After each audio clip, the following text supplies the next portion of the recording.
สบายดีข้อยซื้อเท้าทัดวาวงคำตอนนี้ข้อยอายุ13 ปีนี่แม่นส่วนหนึ่งในชีวิตประจำวันของข้อยทุกๆแลงหลังเลิกโรงเรียนข้อยมีหน้าที่ที่จะต้องเฮ็ดครอบครัวของข้อยเลี้ยงสัตว์หลายชนิด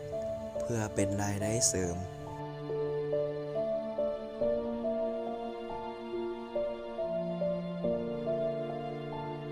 ข้อยเป็นอ้ายกก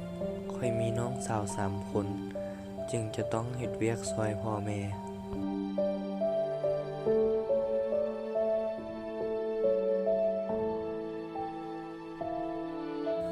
นอกจากเบิ่งแยงน้องๆแล้ว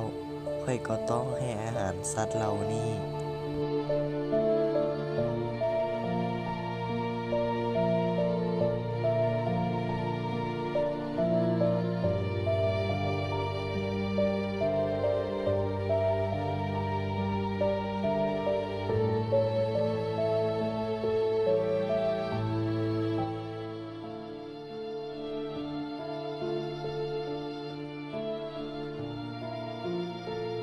นอกจากเป็ดเหล่านั้นแล้ว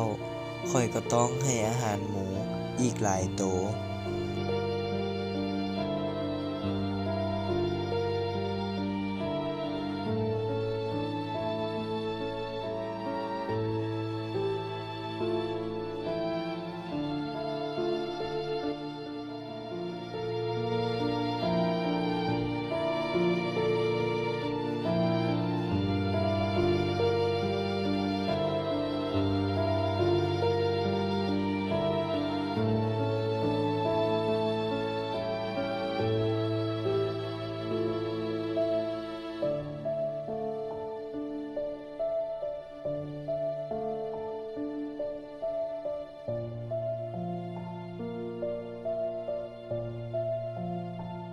ข้อยใช้เวลาบ่น้อยเลย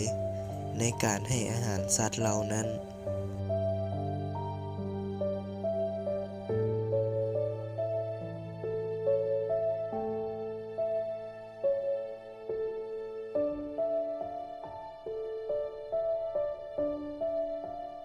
บางครั้งข้อยก็รู้สึกเมื่อยแต่ก็ภูมิใจ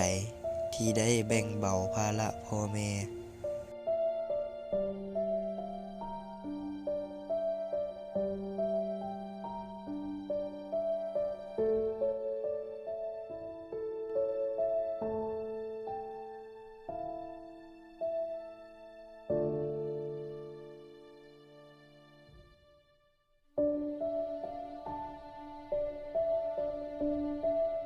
การที่ข้อยได้ใกล้ชิด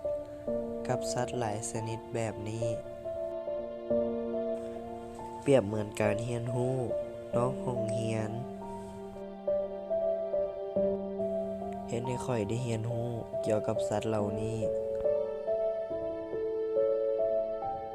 เฮ็ดให้ข้อยรู้จักรับผิดชอบหน้าที่ตัวเองหลายขึ้น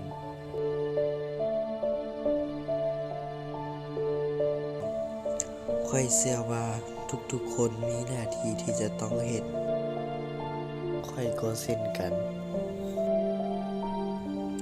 บ่ว่าหน้าที่นั้นจะยากหรือง่ายข้อยจะเฮ็ดให้ดีที่สุด